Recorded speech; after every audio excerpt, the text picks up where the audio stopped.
Mr. Tim Pierce, thank you so much for being here with me today and finding time. I know you're a busy man and you've been a great inspiration for myself as well as I'm sure many other people. And so you're here. Well, are you on the road with Steve Miller right now, or are you still on hiatus? I mean, actually, I'm pretty impressed with what you're doing right now, too. Building your YouTube thing and your social media thing. You're like my guru teacher. And so I'm just getting to know this stuff. I'm not a real big tech head. I was always kind of an analog guy. Right. Once in a while, I'll hire a millennial around here that'll come over and go, yeah, check this out. And I'm going like, wait a minute, slow down. Let me see what you're doing. Yeah, that's us. But to answer your question, yeah, Steve's done a couple gigs this year. It's been really tough, as you know. Your business that you went into has been very fortunate for you because for live performers, which is what we are now, we were out of work. I mean, we just Yeah. did a gig in New York about 4 weeks ago for 9/11 first responders with a bunch of big groups, and that was fun. But that was the first gig that we did for the public in 18 months. So it's pretty sparse. Yeah, it's taking a lot longer than we thought it would. Another 6 months will be okay. We'll see. But in the meantime, what it has done, I think, a lot of us players who have depended upon organizations like touring companies, we've had to go inside and sort of like reinvent ourselves a little bit. And that's where I started noticing, of course, Lee and you and Rick and all the people that were doing this. And I was just going, wow, maybe that's something I should get involved in. I've taught lessons all my life. I'm not like an avid teacher all the time. I have maybe 4 or 5 students max. It just seems like to juggle any more than that, personally, it's a huge commitment.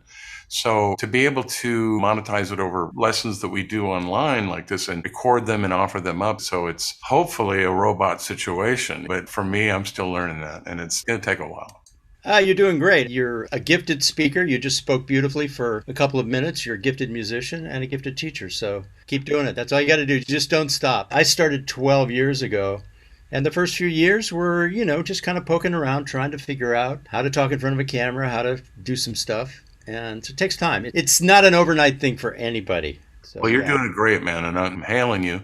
So before we get into all of that, which we can get into more at the end, let's kind of just go back in time if it's okay with you. And like Absolutely. Yeah. before I met you, which was around 1980 or something like that, you came from, Albuquerque. yeah. Yeah, I met you right when I got here because our friend Steve Sykes was quitting a band called Shandy, and I needed a Schecter guitar in order to get those sounds. And you were kind enough to take us to Schecter and got me an artist price on a Schecter. It was pretty generous and gracious of you. I'll never forget it. It was really nice. And then you and I didn't see each other that much after that, but I always heard about you. Our mutual friend Danny Pelfrey would talk about you. I know you've always been busy. I know you're a guitar player too. Actually, you play a lot of guitar and a lot of bass, but I first knew you as a bass player. Yeah. And yeah, it's nice to reconnect with you. And I moved here in 1980. And the first big gig I got was Rick Springfield. I did a Bon Jovi record, but I toured with Rick Springfield for 5 years. That was an awesome way to kind of get a foothold here. And then after that, I kind of went broke and started doing publishing demos. 3 a day sometimes, and you'd have songwriters arguing over your parts. It was kind of brutal at times, but it taught me how to come up with parts and sounds quickly. And then I played on a Crowded House record, and that actually started to get me some studio work. And at around about 1990, I did enough records that I was able to start full time as a session musician. And I was full time as a session musician probably for 30 years, really. Yeah. Great career, too. So in the 80s, some touring, some sporadic sessions, some demos. And then from 1990 on, pretty much the session thing here in LA. I noticed that your dad played a little trumpet. Was he like bringing music into the house at all? No, he had a trumpet, but he never played it. My love of music comes from Top 40 radio in the 60s, and it was on transistor radio. This eclectic mix of Peter, Paul and Mary, Otis Redding, B.B. King, the Monkees, and AM radio was wide open format-wise. Everything coexisted. So it was just a great time to fall in love with music, and it wasn't so much the guitar that I fell in love with, although the guitar was a big part of it. It was the music. So were you playing in school or did you take lessons? I had an amazing teacher for 2 years from age 12 to 14, and that's my only training. So I'm basically self-taught, except for this wonderful teacher who taught me for 2 years private lessons. I've always wished for more training. Most of the rooms I go into here in LA, the musicians are better schooled than I am. I wish I had had real schooling, but, I got by. So you never played in college, jazz band or anything like that? No, I was mostly a rock player and a pop player. And when I moved here, I just jumped into playing on people's songs. It's always been playing on people's songs. And that's really not jazz or not classical. It's the forms that are simple like blues, rock, pop, country, R&B. So did you have just like a natural gift, a gene, that just made you feel comfortable with fretted instruments like right off the bat?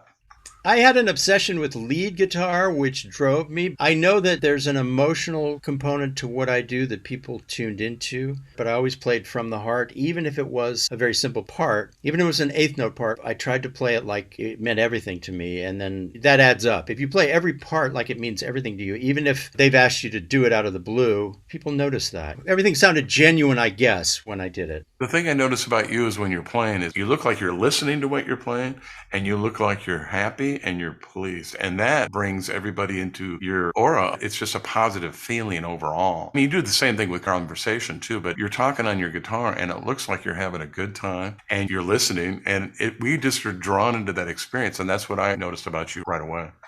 Well, that's a new thing because there have been many, many years of stressful session work where my expression was not smiles. I was dedicated to the work and nobody minded, but I think that comes with being on film. That's an important thing. I mean, I've quoted Danny Korchmar. Somebody asked him as a producer, what's the most important quality a studio musician has? And he said, joy. It's not skill, it's not reading, it's not time, it's joy. So I suppose I had that, but I smile more now because I'm on camera. Yeah, and you're also controlling the picture. You're no longer Right, right. some guy behind the glass telling you what to. Yeah. But that's very noticeable because we didn't do a lot of sessions together. You're a little younger than me, and I kind of already getting out of the studio scene when I got with Steve. You kind of came up underneath that. And you were like one of the new guys, one of the last guys, I think. You and Michael Thompson and some others that I can think of that were doing a lot of work. We all had moved on either to writing in original bands or were on the road.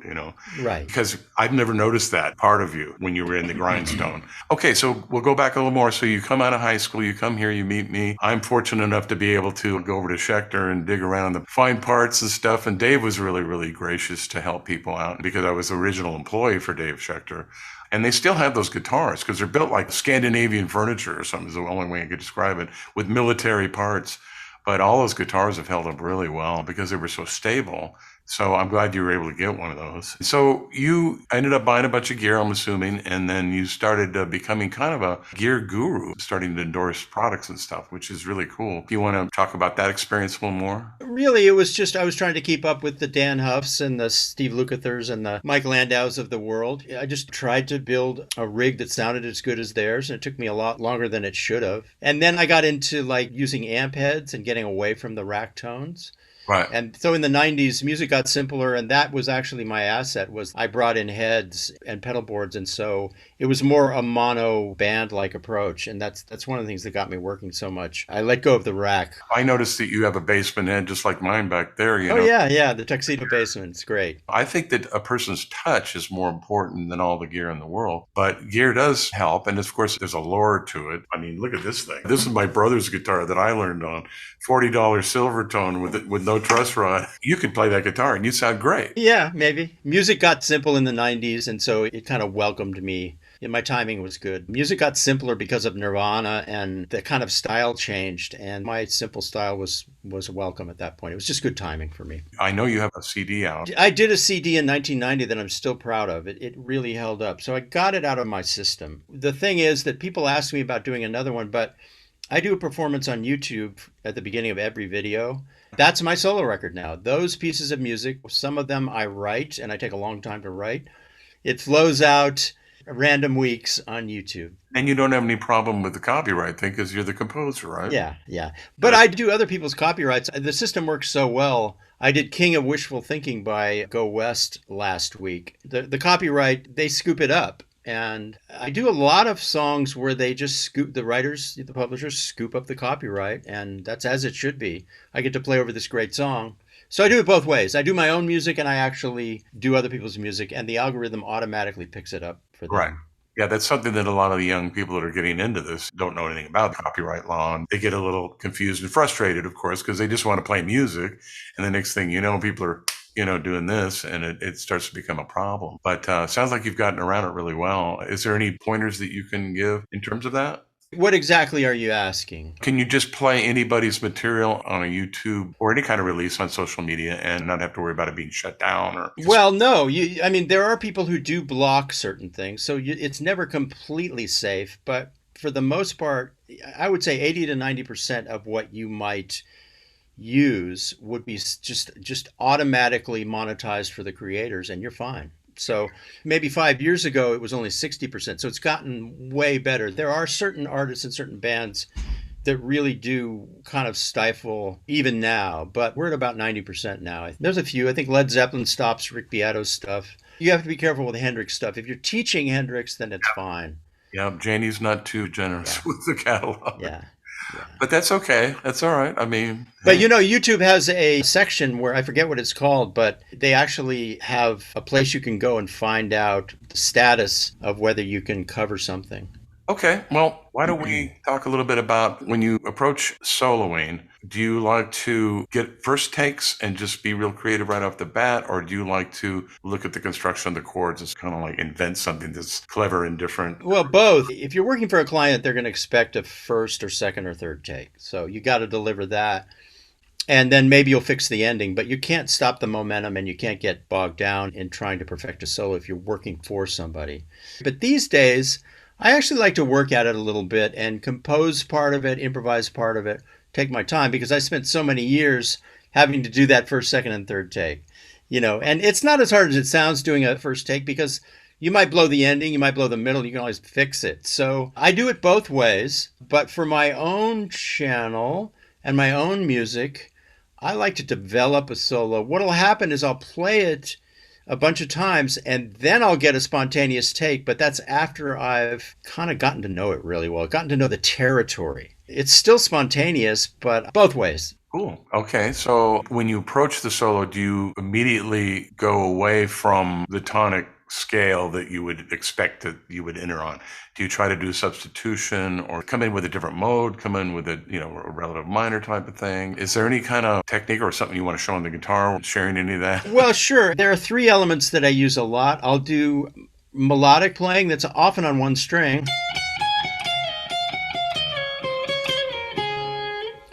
And then, because that sounds sweet and melodic, I'll balance it with something that's kind of bluesy and aggressive. And then the third thing I'll do is I'll do chord shapes and arpeggios.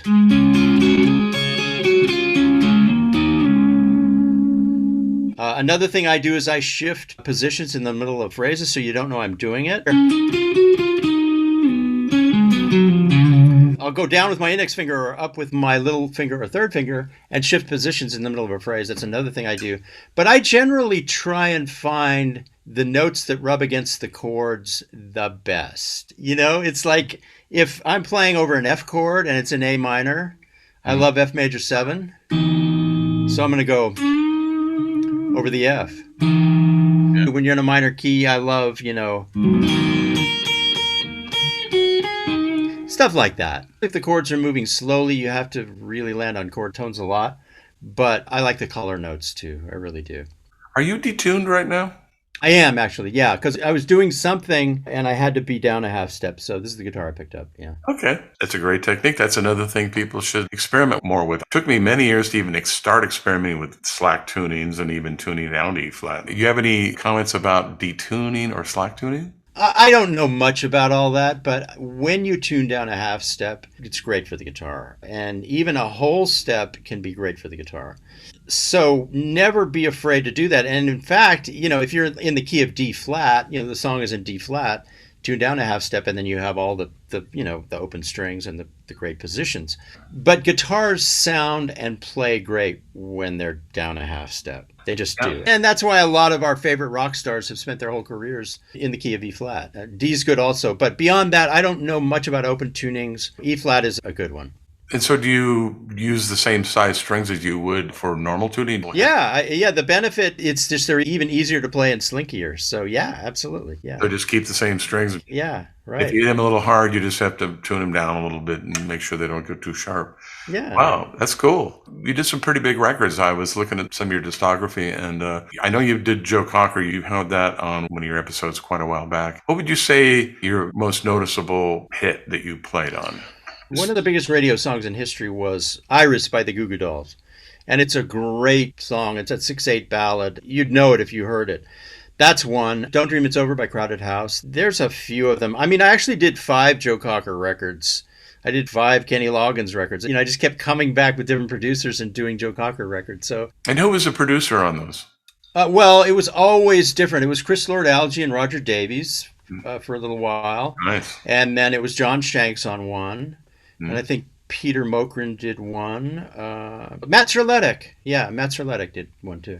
Yeah. So for up-and-coming players that are going to be hopefully being able to work with some of these producers, if those people are still around, what would you suggest to those players to try to get exposure to those people if they're up-and-coming players? Is it all word of mouth? It is all word of mouth. If you're having a conversation about the music business 2 years ago, then your information is not correct. The thing is, that system where producers hired bands and hired studio musicians is pretty much not existent anymore on the West Coast. It is existent in a small way in Nashville.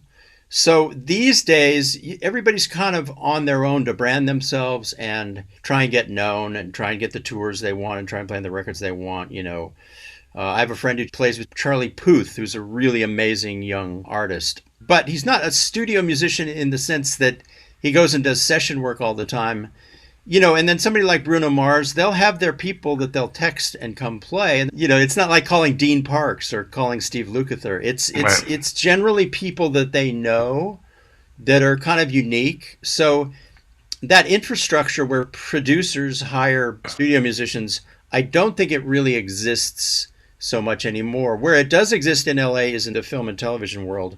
That's all sight reading, and those are the most skilled musicians. And then in Nashville, there's, like Tom Bukovac, people like that. There's a small handful of people who do the work in Nashville, the session work. Just got to meet him 4 weeks ago when we did the show with Dan Wilson, and what a great cat, man. I mean, so it was fun to finally shake hands with him. So basically, for people that are up and coming, just go out there and go to gigs and meet people that are starting to come up and coming, and exchange phone numbers and contacts, and hopefully maybe one of these artists skyrocketing will give you a call and say, hey man, I dug what you did when I saw you 6 months ago. Why don't you come and do it with me? Now, I always did that. I always invested in the people who were hiring me. It's like if I would work on people's demos thinking, this person is actually going to have real big records at some point.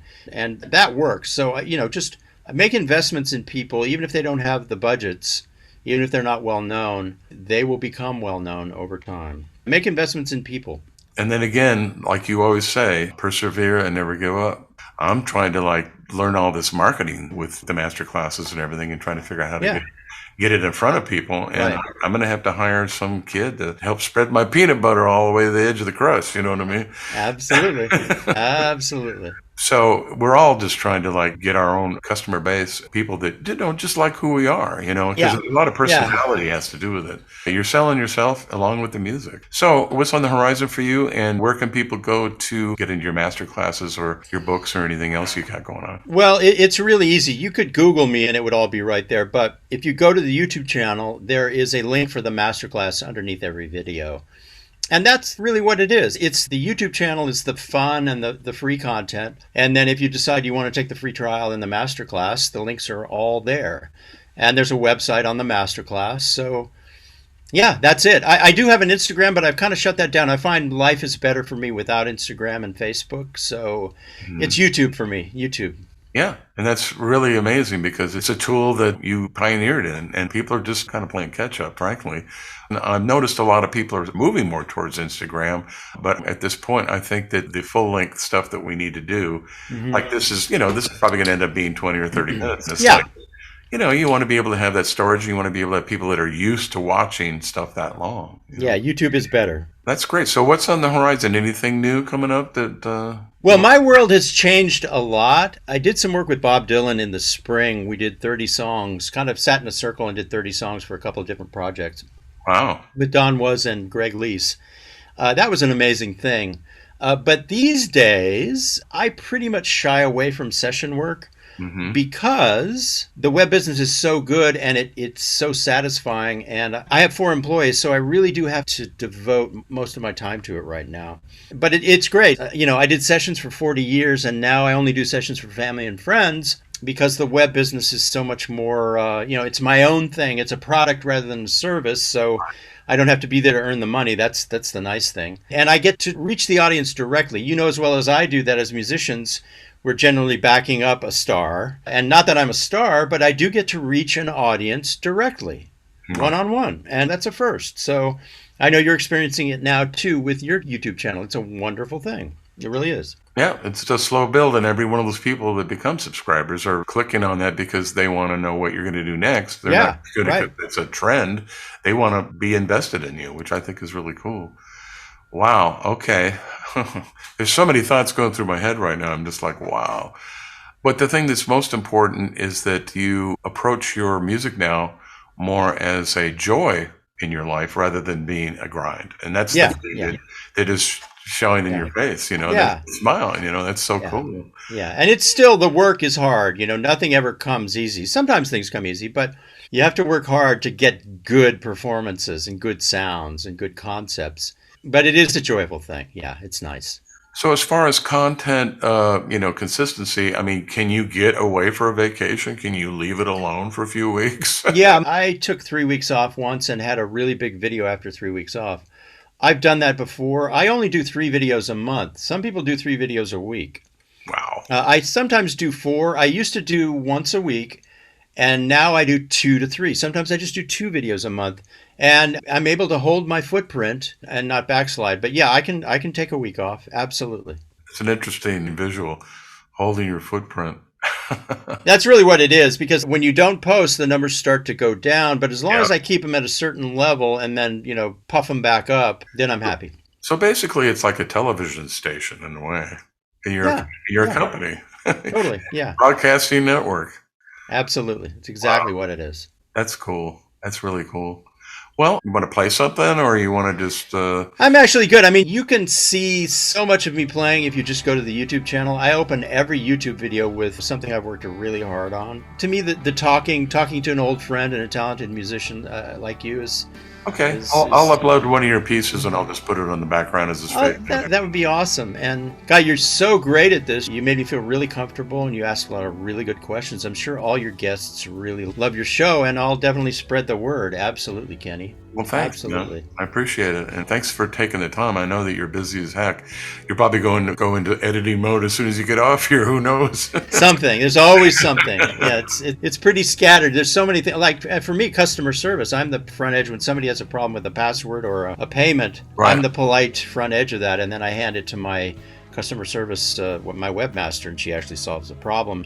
Yeah. It's a pretty global, and there's a lot of writing you have to do when you're sending emails, promotional emails. That's great. Well, you're doing a great job of it, and I know everybody's really pleased, and I'm grateful that you've taken time to help mentor me. This is a great learning experience, so I really appreciate it. Dude, I'd like to play with you sometimes. I know that we have friends through, Roy and a couple other folks, Yeah. If they're ever in town, they're doing like a little thing at Kulaks or something. It'd be so much fun to just use the language of music. Yeah, I sure hope so. It's kind of a fun hobby. You come full circle after you've been a professional forever. You kind of go, I love this sort of as a hobby. That pays, but you treat it more like a hobby when you get through that giant professional career. I know you know that. One last thing I forgot to ask you about your project. Are those all original material that's on your CD that you have?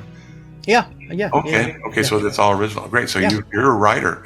So that was the only part we didn't explore was your writing. So that's fantastic. Well, I'll pick one of those pieces and I'll put it at the end here and I'll fade out with it and awesome. I'll title it. All right. Well, Tim, thank you so much for taking time with me. I really appreciate it. Say hi to your wife and all your friends and keep rocking, baby. You too, man. It's a pleasure. See you on the next one. Thanks.